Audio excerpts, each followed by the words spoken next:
হয়েছে, তারা কেন ঘর থেকে বের হলো? সেক্ষেত্রে আমরা বিএনপি সুস্পষ্ট স্ট্যান্ড চাই। আপনারা নারীদের প্রতি কোন মনোভাব পোষণ করছেন? আপনারা কি নারীদেরকে ঘর থেকে বের হতে দিবেন? আপনারা কি নারীদেরকে হিজাব পরতে দিবেন?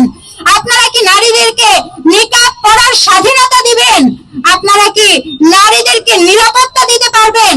আপনারা কি নারীদেরকে রাজনৈতিক অধিকার দিতে পারবেন? আপনাদের যে সমস্ত আচরণ আমরা দেখছি, সেই সমস্ত আচরণে আমাদের মনক্ষুণ্ণ হচ্ছে, আমরা শঙ্কিত হচ্ছি। শুধু আমরাই নই, পুরো বাংলাদেশের নারী সমাজ অবাক হয়ে যাচ্ছে। একের পর এক কি ধরনের ঘটনা ঘটছে। তাছাড়া আমরা অত্যন্ত আশঙ্কাজনক ভাবে খেয়াল করছি প্রশাসন এখানে নির্বাক ভূমিকা পালন করছে। একের পর এক আমরা অভিযোগ করে যাচ্ছি, একের পর এক আমরা প্রতিবাদ জানাচ্ছি। আমাদেরকে লোকজন বলছে, আপনারা কেন প্রতিবাদ করছেন না? আপনারা কেন কথা বলছেন না? আসলে আমরা কয়টা ঘটনা নিয়ে কথা বলবো? আসলে আমরা কতবার প্রতিবাদের জন্য গর্জে উঠবো?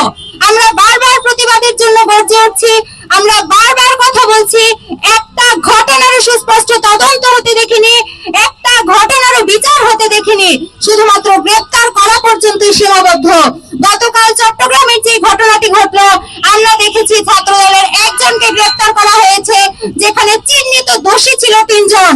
তাহলে বাকি 2 জনকে কেন গ্রেপ্তার করা হলো না? যাকে গ্রেপ্তার করা হয়েছে তারপর তাকে আপনারা কি ধরনের শাস্তি দিবেন সেটাও এখনো জাতির সামনে স্পষ্ট নয়। প্রশাসন